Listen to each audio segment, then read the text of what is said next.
Guys, if you're over 30, you're going to want to hear this. Every year after puberty, HGH, human growth hormone, the hormone responsible for workout recovery, performance, metabolism, and even libido, starts to decline, sometimes by 50% by age 35. Doesn't matter who you are, how hard you train, or how good you eat, it just happens because we get old. That's where BioPro Plus comes in. BioPro Plus is the first of its kind non-synthetic alternative to prescription HGH growth hormone treatments. All the benefits of synthetic HGH without any of the needles, side effects, doctor visits. Best part of BioPro Plus, it works fast. It's easy to use and 100% safe. It's been trusted by physicians since 2009, and its benefits can be felt in just days instead of months. Guys who use BioPro Plus have experienced faster workout recovery, enhanced performance, metabolism, sexual function, and even better mood and energy.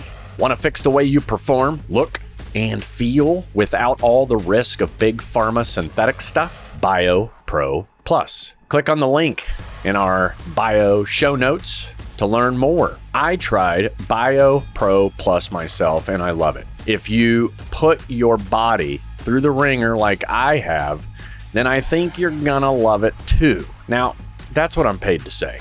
Here's what actually happened. These two little white boxes show up in the mail. One that has ampules in it that you take first thing in the morning, and one that has ampules that you take at the end of the day. Within 12 days, because you're taking one ampule in the morning, one ampule at night, and by day 12, I went into the gym, and I'm not kidding you, everything was lighter. My pull-ups, I already can knock out 20. I'm a year away from being 50 years old. I do sets of 20. But this was the first time in a while where I can get up there and knock out sets of 20 plus. Now you add in weights, right? Bench press, squat, deadlift, all your big basics. Everything was significantly lighter. I also noticed that I was getting more done during the day. My mood was probably better, but because I'm antisocial, there's no one around me to tell me that I was in a good mood. But I felt like I was in a good mood. Anyway, BioPro Plus, it works. And then when I got off of it, because I did test, okay, let's see what happens when I get off. Things I noticed when I was off is that my joints went back to kind of achiness that I didn't notice before, especially in my shoulders and my knees, which have injuries. So that achiness kind of came back. So of course, I immediately got back on it and continued the journey and will continue the journey. So make sure you check out BioPro Plus. Check them out. Click on the link in our bio show notes to learn more. Hey everyone, it's Clint. Thanks for listening to another episode of Can You Survive? Today we have a straight up 100% Bushcraft Wilderness Skills instructor. He's a builder. He is very active on Instagram. I follow him, and I want to welcome Robert Bushcraft Kelso to the show. Thanks for joining me, even with the little bit of sketchy Wi-Fi, because you're in the boonies and you're actually living and breathing everything you preach. Isn't that right? I'm trying to. Yes, sir. I appreciate you having me. Yeah, no problem.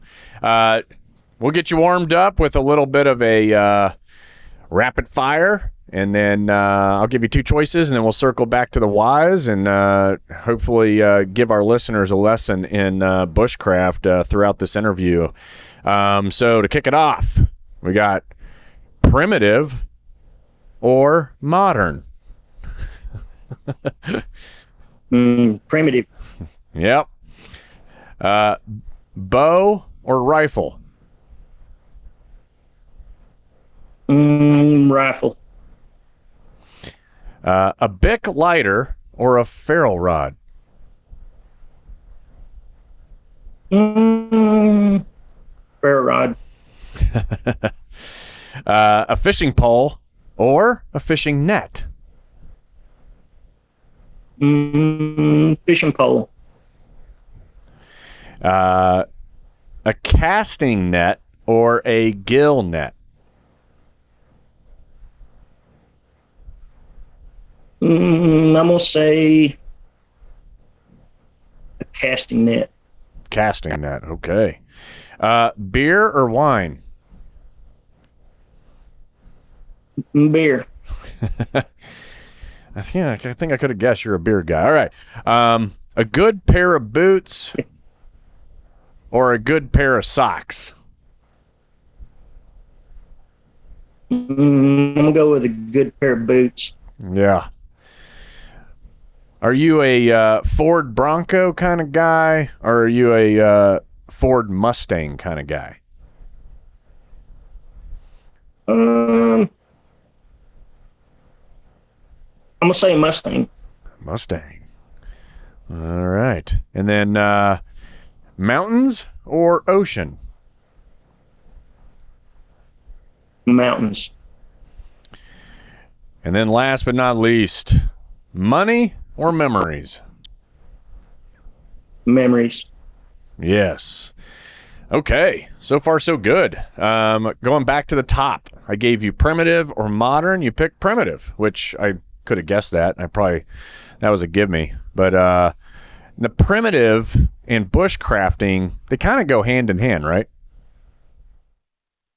Yes, sir. I would say, we're following in the footsteps of ancient bushcrafters. So all of these, we get these more modern skills are based from the primitive. They're taken from the primitive side of it. So you may as well just go right to the source, I think. Yeah, and then do you feel like the pandemic has increased everyone's awareness and interest in bushcrafting? I would hope so. The bushcraft, sort of the whole survival.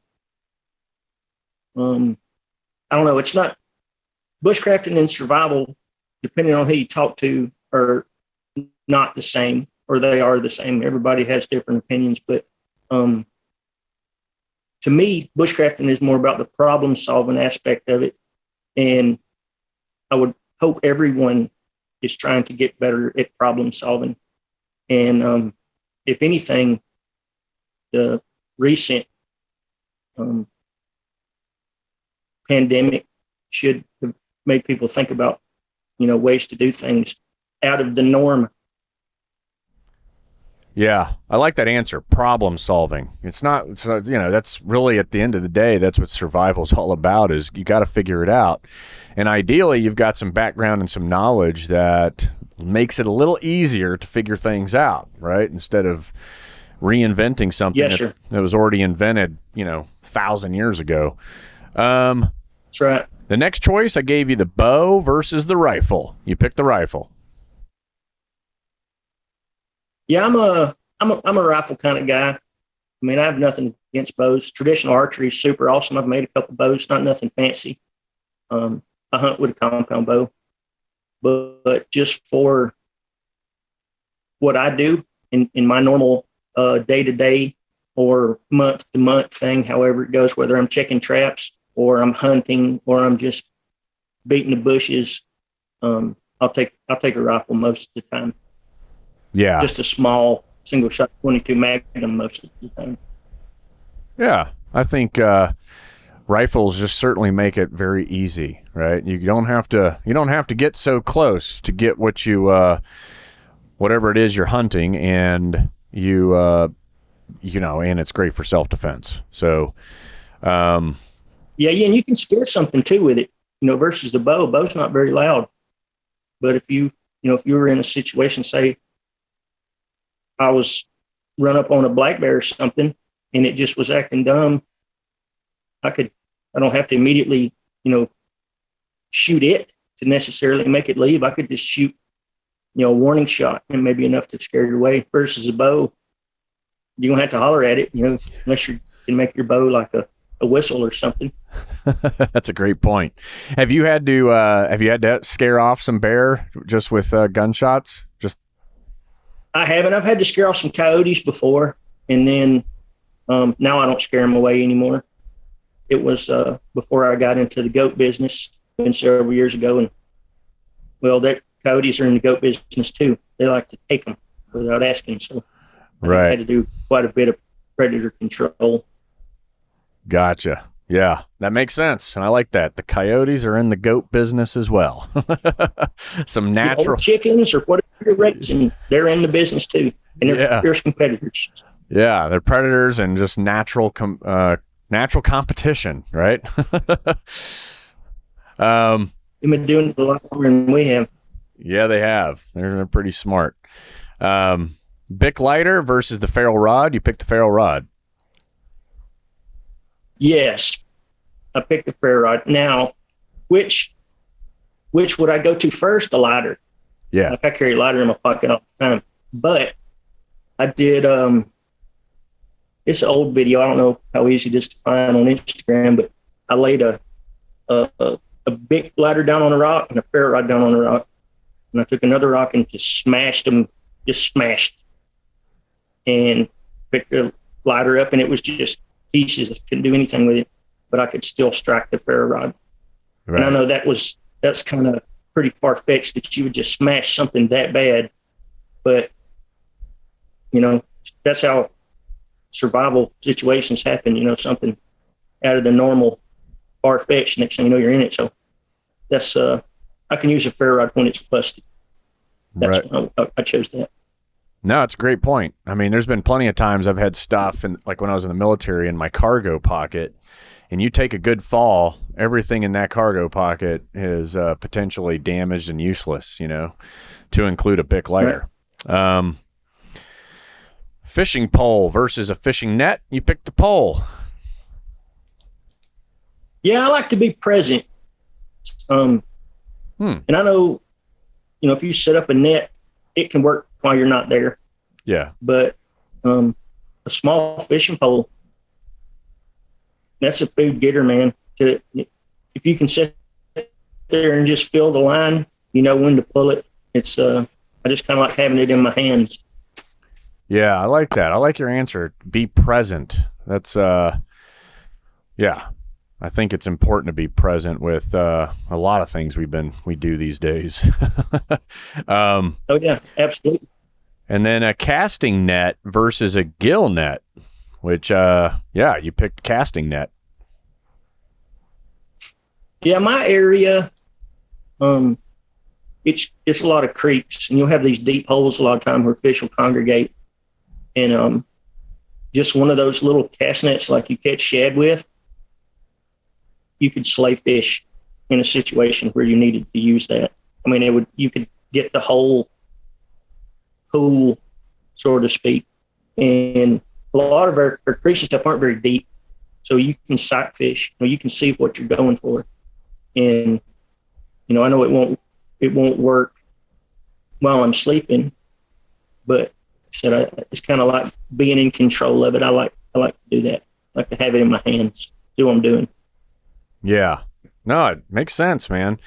And once again, you're kind of pointing out environment will dictate, right? If you've got fish that pool in a certain area and it's just easy to just, throw a cast net in, grab them all up in one shot, then heck, why not? Whereas with a gill net, you set it up and you got to kind of sit, wait, and check it. Hope they're going in the direction, that you set it. You may have some stuff further upstream and everything's going downstream, and you have 1,000 fish going downstream and 5, 9 of those are pretty far-fetched answers or numbers, but you never know, man. I think it's easier just to throw it right on top of them. You can see them and just hope that they go that direction. Right. And for listeners, a casting net obviously is a net that you can throw out. It's like a spider web and then scoop up a bunch of fish. And a gill net is kind of the same, but you set it up and it hangs like a curtain in the water, creating this net barrier that the swim then fish into, or the fish swim into and get tangled. And you literally set it up and walk away. Both of them great. I think gill nets, though, are like really, I didn't know this until a previous show, that they're pretty illegal in a lot of places. Like there's a lot of places where you're not allowed to use gill nets. To fish, to fish a throw net, you can't catch any game fish with one.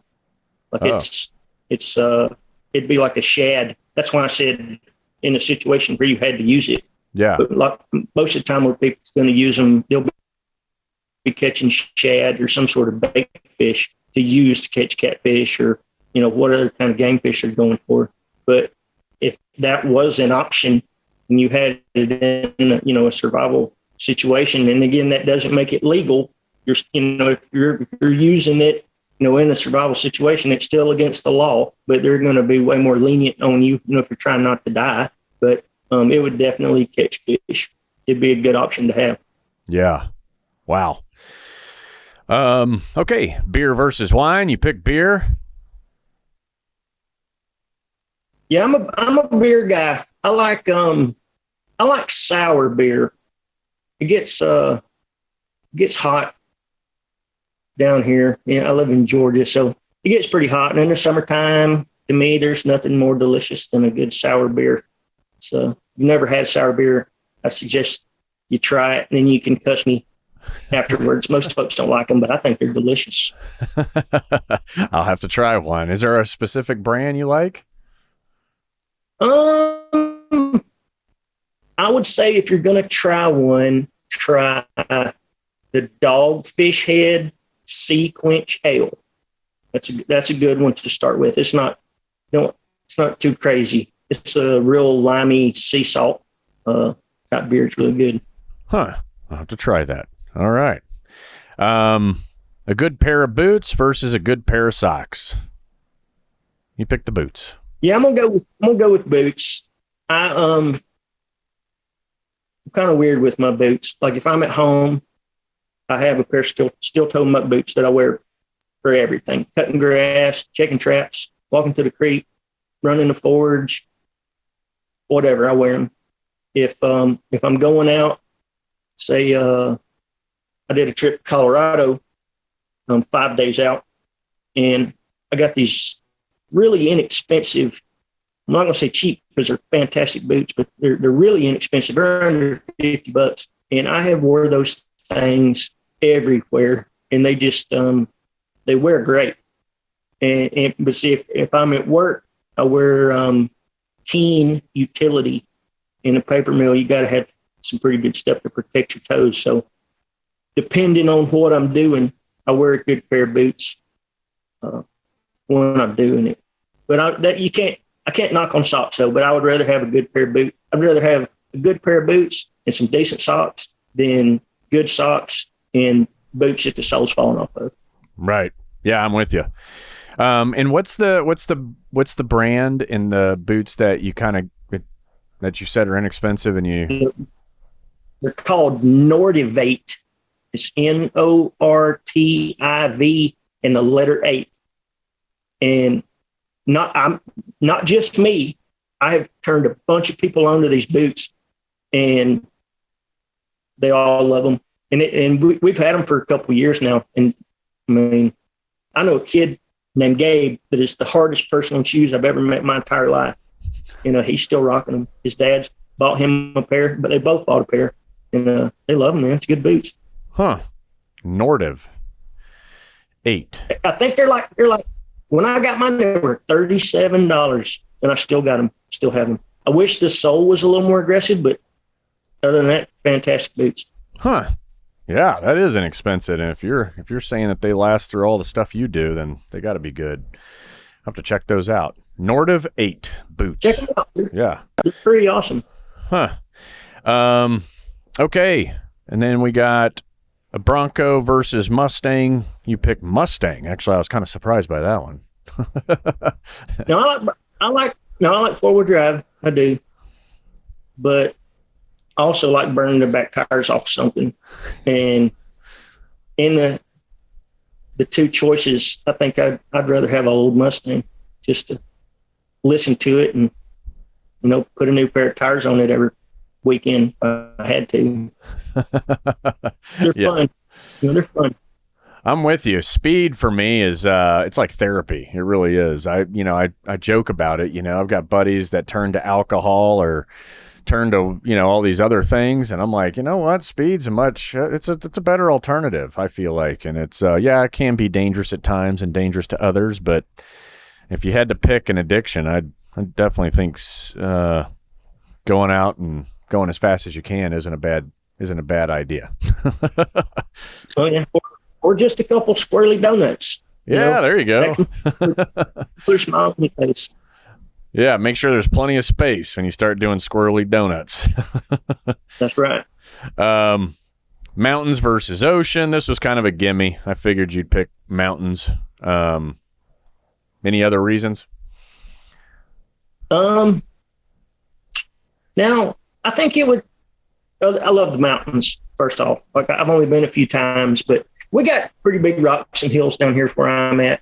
But I'd never seen mountains until a couple years back. I went to Colorado, visit a buddy of mine, and it was great. First time we went, we hit climbed one of the 10,000-foot mountains, and just, I don't know, it's hard to explain unless you're looking at it. Mountains are pretty awesome. Yeah, they are beautiful. And I mean, the ocean's cool too, but it's hard to explain how it is staring at one of these mountains, man. It's amazing. Yeah, I'm with you. I tend to, if I have a choice between going to a beach or going to like a cabin in the mountains, I tend to go to the cabin in the mountains more often than not.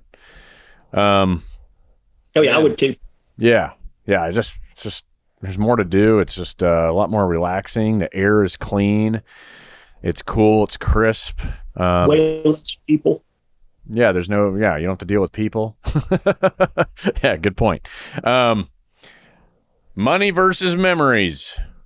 Memories. You pick memories. Any good memories? What are your most fondest memories in this world of this crazy world? Oh man, my kids. I had, I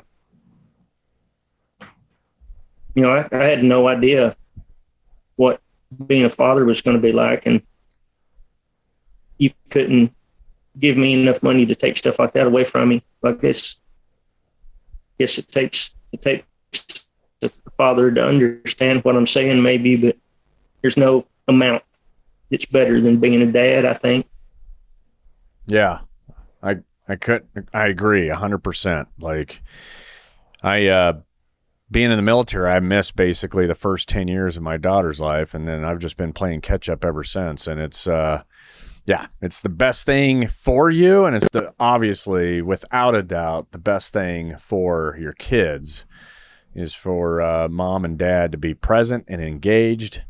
And there's no doubt in my mind you're teaching your kids great stuff too. I'm trying. They listen. I'm trying to, but they listen. They pick a lot. Yeah, they listen when they choose to listen, right? Right. Oh yeah, I got 2 girls. I got one just graduated high school, but I can't say anything bad about her listening skills or anything else, because she's made excellent choices, and she's super smart and super proud of her. So she's smart kid. She's doing well. That's good. That's awesome, man. All right. So you've survived the rapid fire. You did really well. Good job there. Now we're going to get into more about you. So really, I mean, when I saw a lot of your videos, first, you're really good at filming and doing things with one hand. And oh yeah, and with like an $80 cell phone. So yeah, that's a huge. It's not really a stink, but they've made fun of me for a long time. Because I had this little, look at the screen. I had this little $80 Android, and that's what I shoot all my stuff with. But they're trying to get me to get better cameras, and I got GoPros. I got nice GoPros and stuff, but this thing's in my pocket, and it's not hard to use. And you can take good pictures with it if you just if you have to want to take good pictures. So you got to try to figure out how to use it. And I figured out how to use it. I can take some good pictures, and some stuff just look like trash, but I'm having a good time when I'm doing it anyway. Yeah, obviously, and that's all that really matters. And you're supplying people with some cool information and great ways to improvise and adapt, and then, turn things into things that, most people wouldn't even think about. It's I think it's great. I think everybody should be following you. So let's get into it. Where did all the, bushcraft skills and your interests come from? Oh, I'm going to say this would be probably early 90s. My family relocated to Southeast Texas, and I lived in a little town called Hillister, Texas, outside of Woodville. And like most of us in our childhood, our mothers wanted me out of the house and back for dark. So my entire childhood was spent in the woods for the most part, just, seeing what all I could get away with, really. And I had good parents. My mom, if I wanted a hatchet, I'd get a hatchet. Or, I had plenty of pocket knives and stuff like that. But I got to make my own choices a lot, and not so much things that were super important lifestyle wise. But when I was going out and do something, I could say, well, do I really want to go and wade across this swamp and see if I can go fish over there? And I didn't have to ask anybody for permission. I could just go and do it. Now, did I always get away with it when I got home and my stuff smelled like, dead animal? No, I got in trouble a lot too, but she didn't tell me not to do that anymore. She just wanted me to be careful. And, I always got to kind of follow my nose. And I love to fish. That's where I really fell in love going bass fishing, was in Texas. And at an early age, I was trying to make stuff work with what I had. And I had this old, super crappy spinning rod and reel. And, man, it was dying. Like the eyes was falling off of it. And I'd break the tip off and I'd go back and cut it real close to one of the eyes. Well, the eye would fall off. So I would take like a big ink pen that's got the tube, and I'd take and roll it and cut me some circles and tape my circles to my fishing rod. So I still had some eyes to catch stuff. I had all kind of fishing. When you're little, anything that looks like it might catch a fish, you buy. So I had tons of gear for fishing, but I could always come up with these little rinky-dink things. Like one of the best bass I ever caught was on one of those little white-headed jigs, but I took and bit a rubber worm off right at the thicker portion of the body where you're supposed to put the hook, and put that on there. And I caught like a 5 or 6 pound bass for that, and I was maybe in 10. But I figured out overcoming these little obstacles was really pretty easy most of the time. You may not have some super awesome outcome from it, but just remedying the problem, it doesn't take a lot of work to do that. And I got on that train when I was really young, and I've always, my dad, he owns a small engine repair business. So I've always kind of been encouraged to, try stuff, take stuff apart, but always try to remember how it goes back together. And I've had a bunch of fun jobs throughout my life that are, I'm a millwrights, like an industrial maintenance mechanic. So I've worked on some super awesome, really rare pieces of equipment, primarily in the sawmill industry and the paper mill industry. But I've always loved trying to fix things or creating things. And it just kind of rolled over from, me doing all this little rinky-dink stuff and exploring as a child. I get to go to work and be paid to build this stuff or try to fix a problem on one of these machines. And it's been good, man. It's what I enjoy to do. The problem solving part of it, I guess, is probably the most exciting thing to me. Yeah, it sounds like it. Just I think what I do. You highlight something that I think everyone should embrace more, and that's curiosity, right? I mean, curiosity is really what curiosity, imagination. Yeah. Like somebody asked me one time about blacksmithing. I got a small blacksmith forge, in the backyard, and they were asking me questions about what you need to start blacksmithing. So I put together this $100 deal. I was doing a bunch of demos with it. So I went and took $100 and bought everything, including the anvil, to forge stuff. You know, you're not going to forge nothing big, but just small stuff to learn how to do it. $100. And I said, you need something to heat, something to beat, and a little imagination. And that is precisely what you need to learn how to do blacksmithing. You just got to, well, anything. You got to imagine what you're going to do and then execute. You know, so it's not that hard. More people could accomplish a lot more things if they used their imagination and then just tried. Yeah, I couldn't agree more. I mean, yeah, you're nailing it. I love the, imagination. I like the, buy something that you can heat and something that you can beat, and then a little bit of imagination. There you go. That's how you start blacksmithing, people.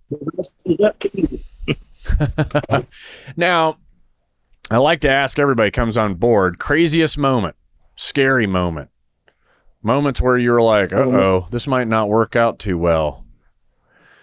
Can be a emergency situation. It could be just a crisis, natural disaster. Has there been anything that you're like, uh-oh? We, me and some buddies of mine, there was 4 of us in high school, and they were all 2 years older than me. So they got to high school before I did. But when we were in high school, we loved to canoe down this creek that we have. And it's probably 45 minutes from the house. It's Big Cedar Creek. And we'd take 2 trucks up there. We went canoe sometimes, but one time we had got a skidder inner tube. So it's like this huge 6-foot wide inner tube. And my dad cut me out a circle that would fit inside the inner tube. It's like a seat. We put 3 pieces of rope in it, so we made essentially like a raft out of this giant inner tube. And we said, we're going to do it. And it's kind of sketchy when you first get on the river because you got to run across some property that to this day we don't know who owned it, but you weren't supposed to be on it. So we had about 100 yards that we had to cross before we could get to the creek. And then once we were in the creek, it was fine. So we had somebody drop us off. We took off, got in the creek. Well, immediately when we got in the creek, we were like, this is going way slower than normal. And now we have skidder inner tube and us. That's it. We have nothing. Like somebody may have had a pocket knife, maybe. So about 2 hours into the float trip, which is normally about, it's probably about 6 hours when it floats good. We realized that we're not going anywhere. Like this thing is just, the water's not moving fast enough to take us out. So we make the decision that we're going to have to, there's a bunch of fields on one side of it. So we decided we were going to take and scoot the inner tube up in the field, and we're just going to have to bail and we're going to have to go. It's going to get dark on us out here. So we left it and started going down. We could swim a bunch of ways, but a bunch of the way, but a lot of times we'd have to get on the side. About an hour into ditching it, this lightning storm comes up that we thought we were going to die, dude. Like it was so bad. You couldn't, when it would strike and it was like lay all the hair down in your ears loud. Like it was so close to us. And a buddy of mine said, look, let's cross this field and see what's on the other side. And there were sporadic trees throughout of it, but we take off across there and we come up in these people's yard that were throwing horseshoes in the lightning storm. And there was one dude, it was like hills have eyes. He had blue Liberty overalls on and a mohawk out there. And my buddy Clint was like, we're going to die. We've come up on some stuff that we don't need to see. And they were super friendly, loaded us up and took us to the campground and dropped us off. But being on the bank of that creek, and it's probably 40, 50 yards wide in a lot of places on this creek, but being out like that in the lightning storm with nothing and just being in a situation where we was going to have to stay. If we didn't go, we was just going to have to sleep out there. And it still gets pretty cool at night time during the summer, especially early summer. And we just weren't prepared at all. And that's probably that with the lightning is probably the most scared I've ever been in a situation like that in the woods. I've been in some pretty crazy situations with coming up on accidents and have to do crazy stuff like that. I thought there's a dude gonna beat the life out of me one time because I had to get a child out of a car that they had wrecked, and he'd been drinking.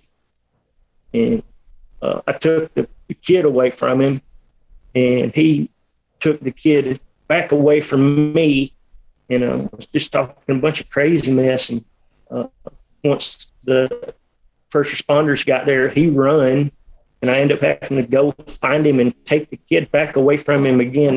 That was the craziest with just the public that I've ever been in. I didn't know what was going to happen with that. It was awful. Yeah.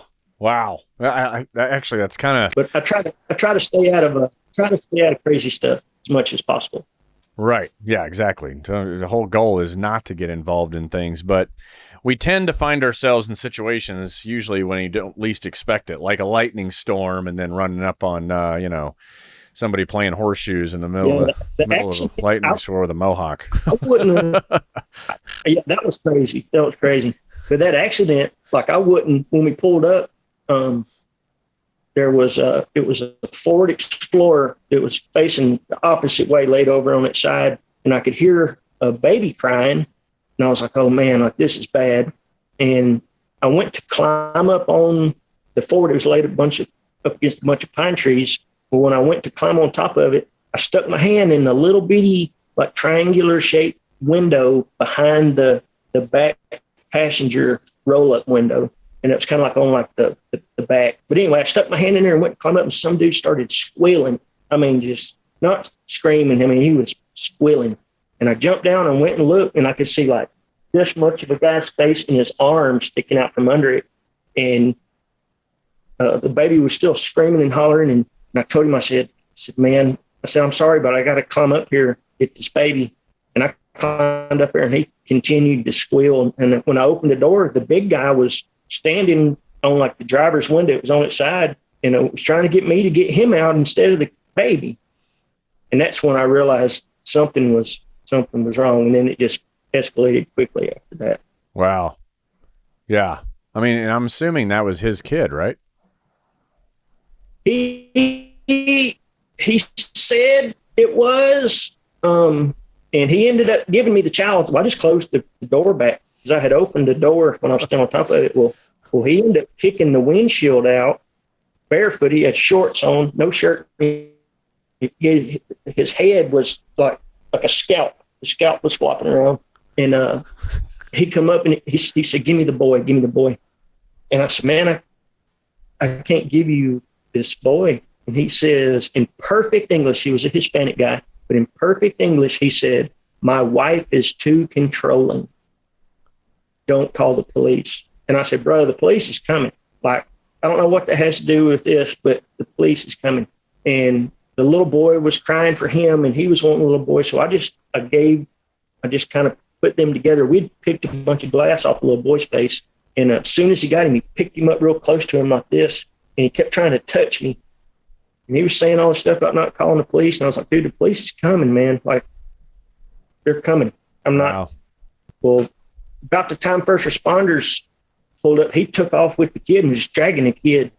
And at that point, EMTs and police was in like fast forward mode. They were trying to do all this kind of stuff. And I went to high school with one of the EMTs, and I told him, I was like, "Man, there's a dude over here that's got a kid." And he was like, "Where?" And I said, "Well, he just run down the road." And he said, "Dude, go get the kid."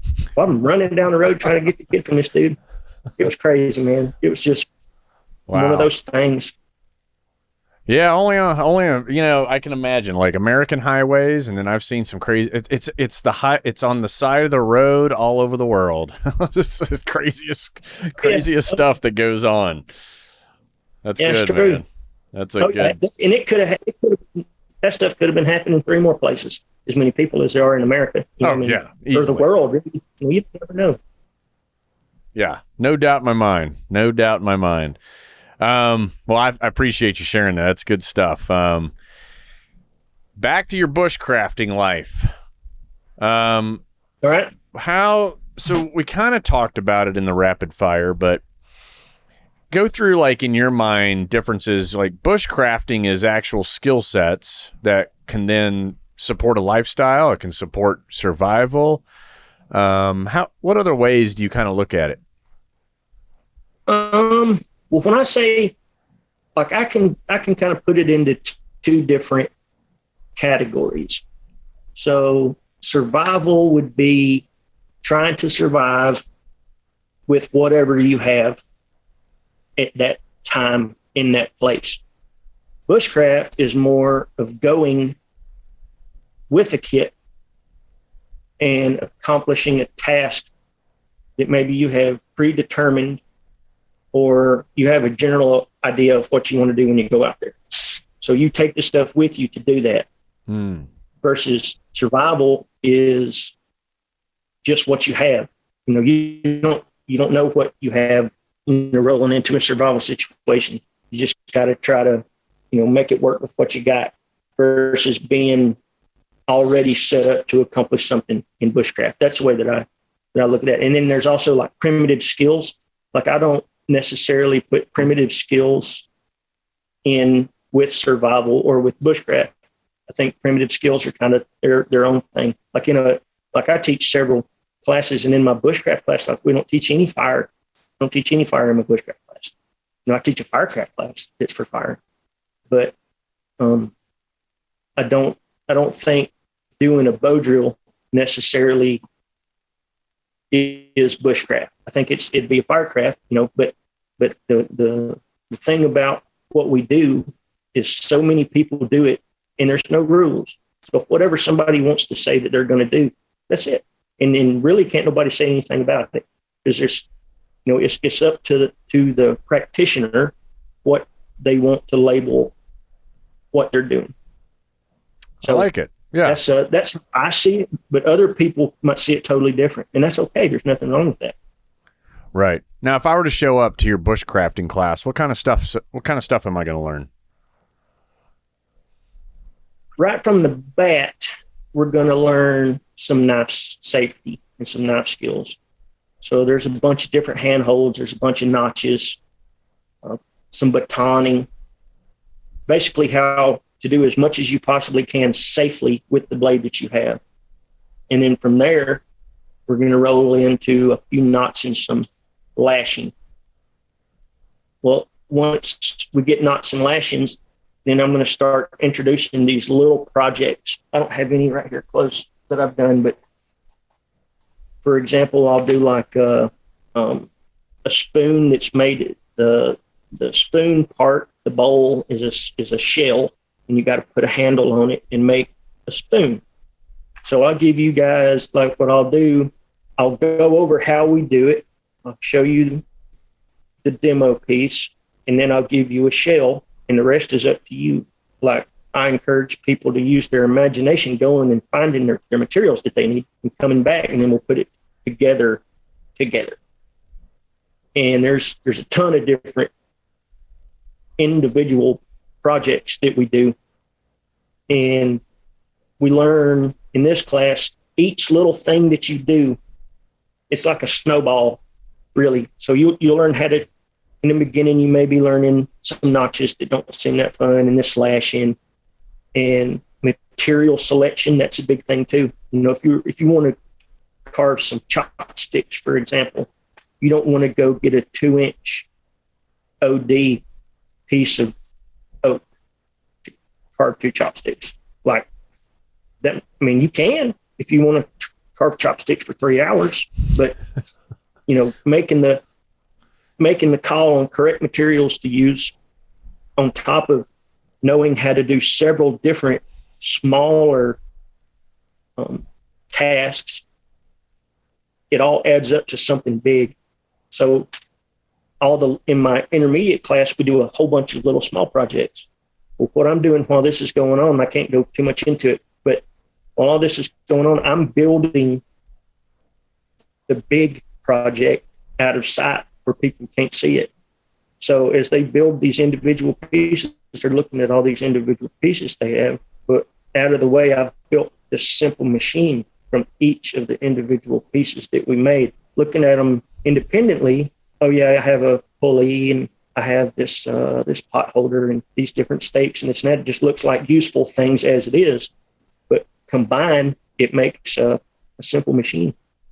And it's the combination of all of the stuff that helps with the problem solving deal. So I teach a bunch of small stuff that adds up to big stuff in the basic classes, I guess, long story short. Yeah, it sounds interesting to me. I mean, and I like your process, right? Number one, you're starting with something small that everybody can kind of get their first success, and then you kind of build up from there, and then all of it kind of culmination of a much bigger deal, which is, I'm guessing when you do these classes, you know, how many people is this that you're kind of running through at a time? We average about 10. I try not to go more than that because I'm my only instructor. And I think if we keep it small, I don't want it to feel like somebody's not getting what they need out of it. And it's just a lot more intimate. It's probably not the right word, but I can spend a lot more one-on-one time with folks just to make sure that they're picking up what I'm putting down. Yeah. No, I like it. And then I'm looking at, you know, I've noticed you've got Bushcraft, right? Kelso, and then you got the Sassy, right? So can you go over some of that for Sassy? Yeah. Sassy's outside right now, as a matter of fact, probably trying to figure out how to consume children's souls. But yeah, I said I was in the goat business for a little while, and we were raising American boar goats.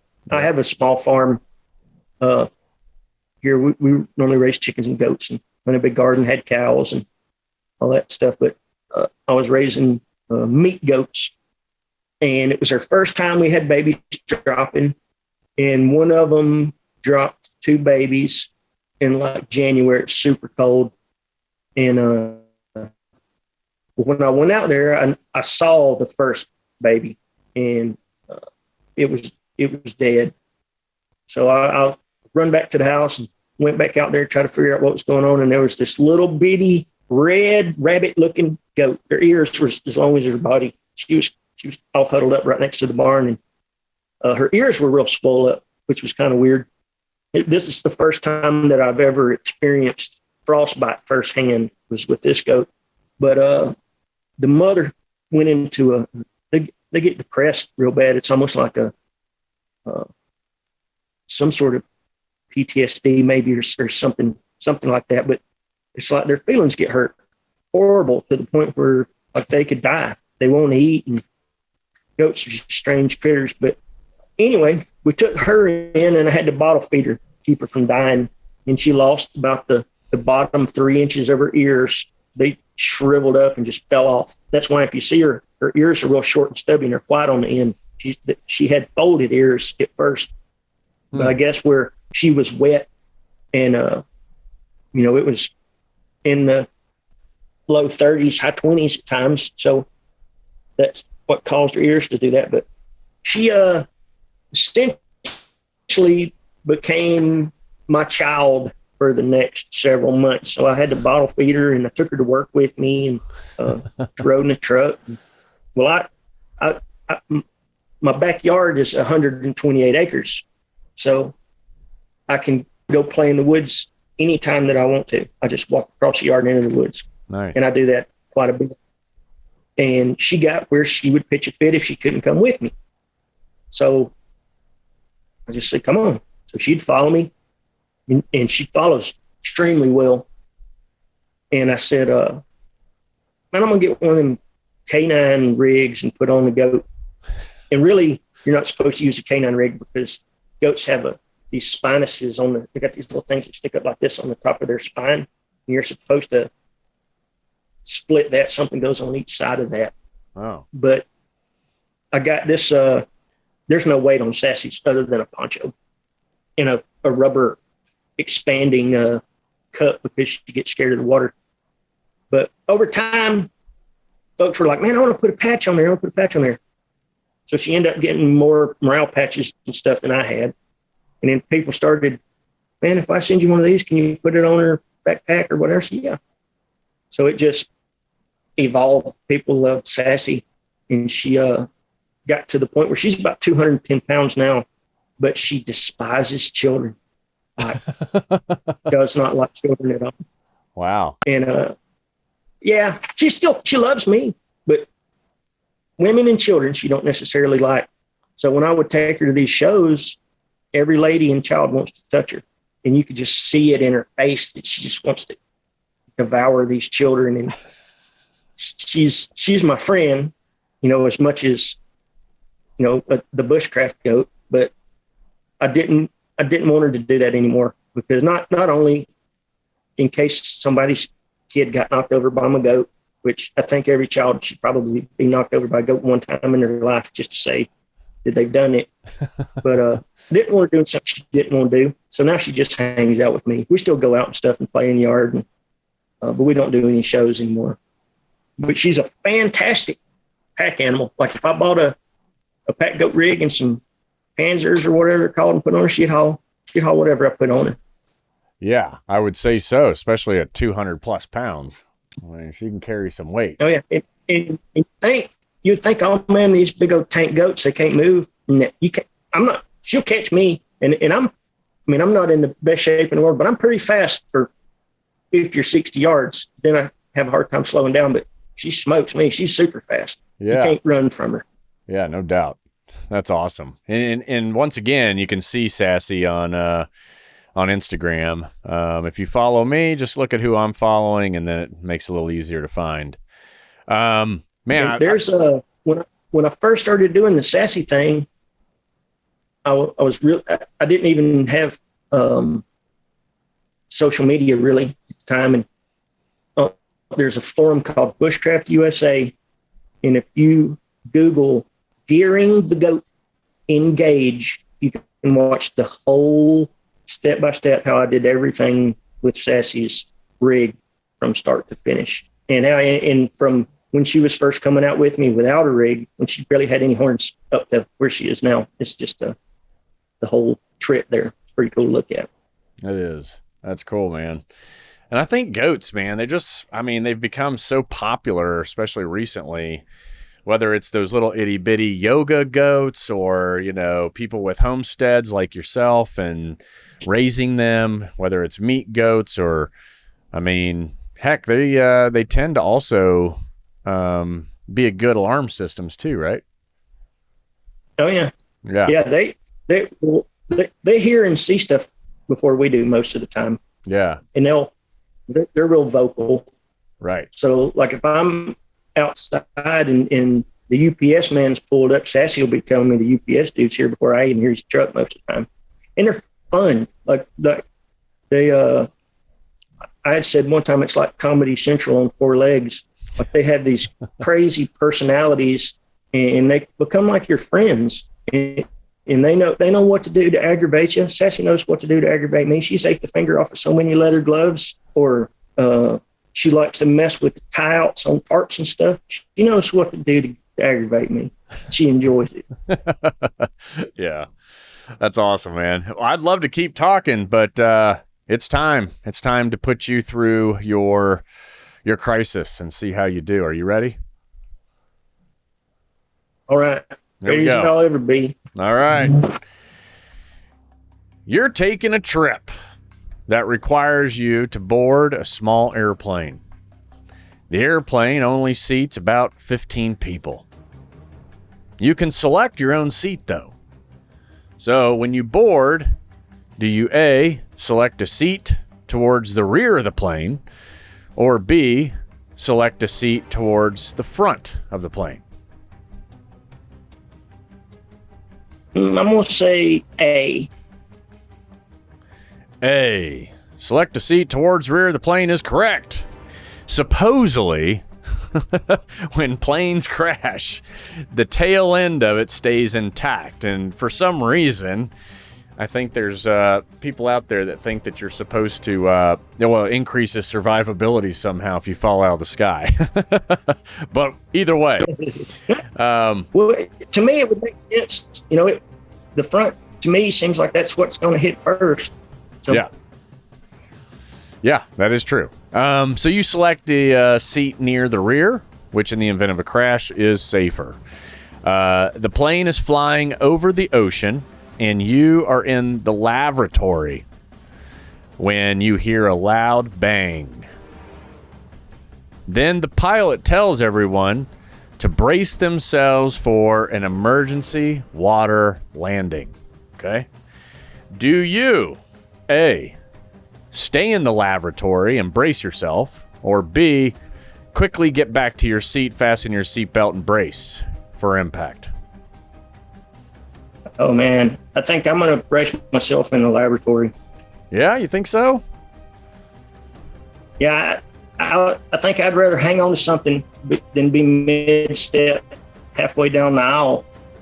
Didn't end up in the front of the airplane if it hit. Yeah, no, valid But point. I don't know.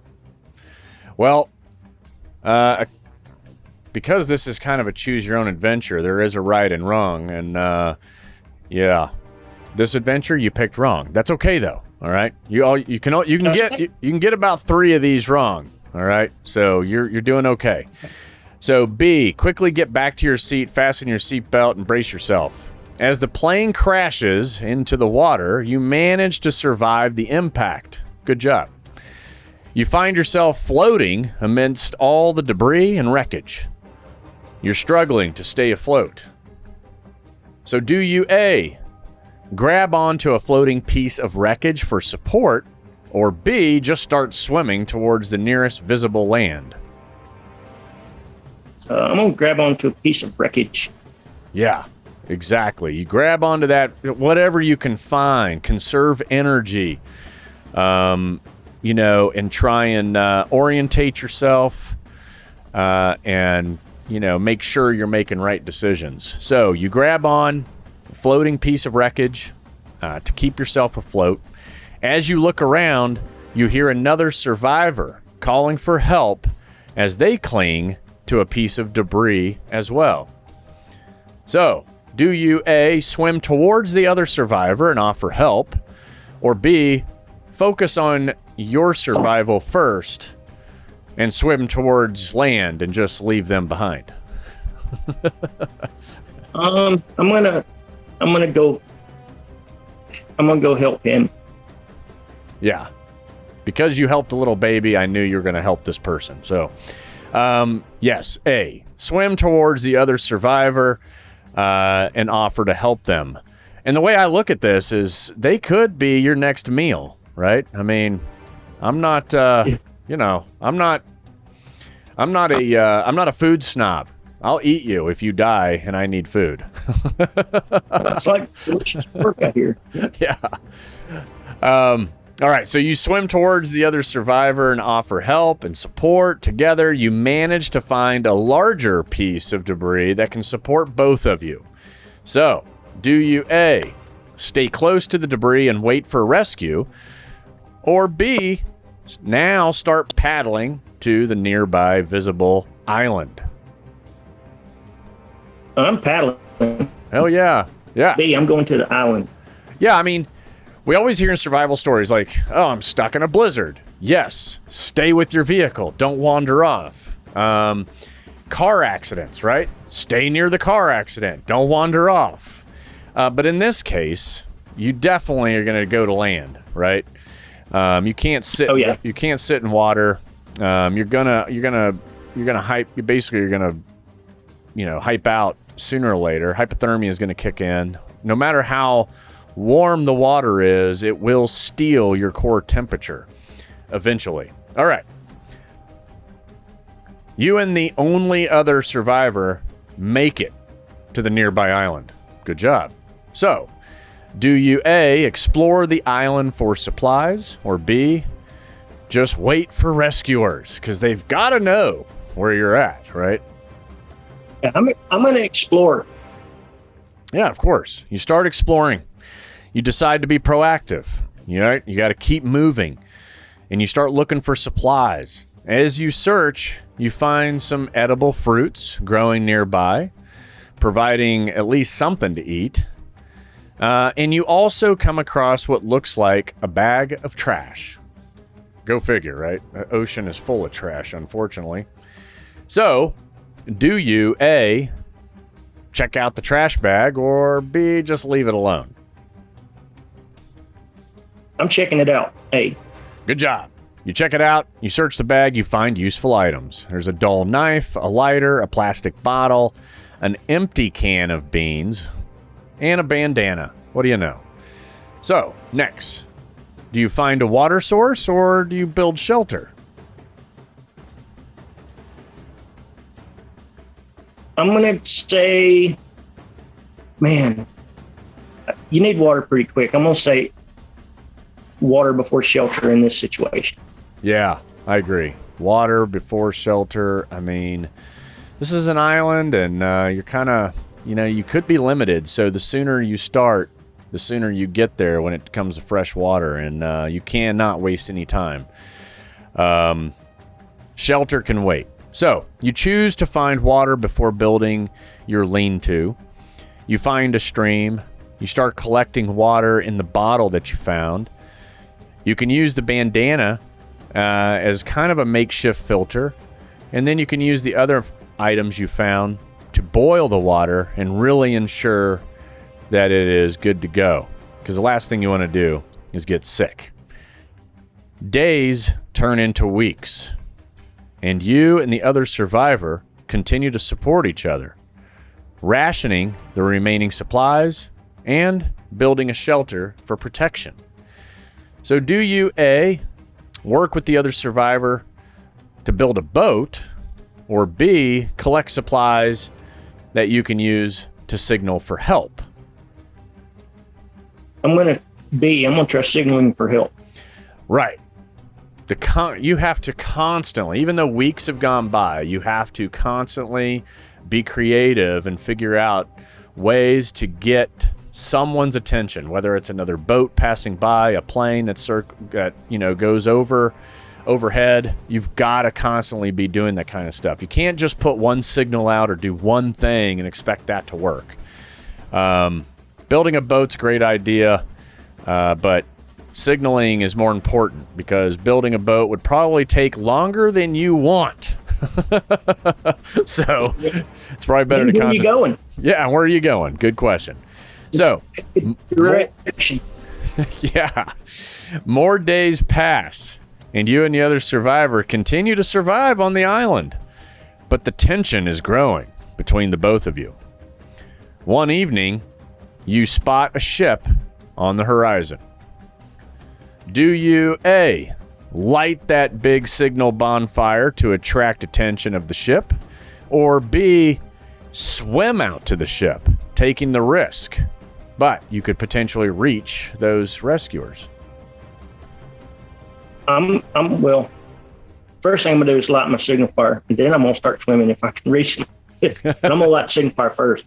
Yeah, you can light a fire faster than you can probably swim, and I don't care who you are. So yes, A, you light the signal fire to attract the attention of the ship, creating a large plume of both fire and smoke to get the attention of that passing ship. Soon, a rescue team reaches the island and brings both of you and the other survivor back to civilization.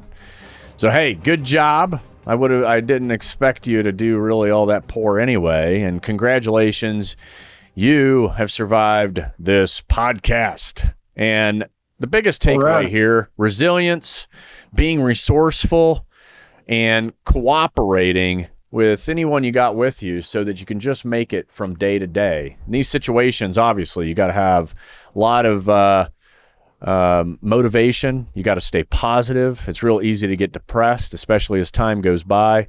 But I think having projects that you teach in your courses certainly could help someone stranded on an island. Making sure you create a daily routine is important, right? And maintaining your own mental health definitely would make survivability a lot easier. Part of it. Say that again. Sorry. The PMA, positive mental attitude. That's right. It's a big one. Yeah. There's been plenty of people in a situation where they can make it and they just die, quit, give up. You got to have a little faith in yourself. That's right. Have faith in yourself. Make sure you do have some of the skill sets. Be creative, and just make it from task to task, hour to hour, and day to day, and you'll probably be okay. Hey, that was great hanging out with you. Where can people find you, find out more about your courses, and learn everything that you've got going on? At Bushcraft Kelso, will find me on most social media platforms. I'm primarily on the Instagram. That's my biggest spot. Bushcraftkelso.com. That's going to bring you all of my upcoming courses and actually lots of gizmos and gadgets for other projects someone may have. But that's about it. I'm not widespread, really. Yeah, it's okay. You're putting out good information. I always enjoy your videos and the things that you're putting out there for others to learn from. And Bushcraft Kelso, there you go. Pretty much on all your social media. Make sure you check them out. Like I said, if you have trouble finding them, just look at who I'm following. I appreciate you being on the show, buddy, and taking the time out. Yes, sir. I appreciate you having me, man. Not a problem at all. And like I always say, keep it simple. Crisis will complicate the rest. Until next time, be safe out there.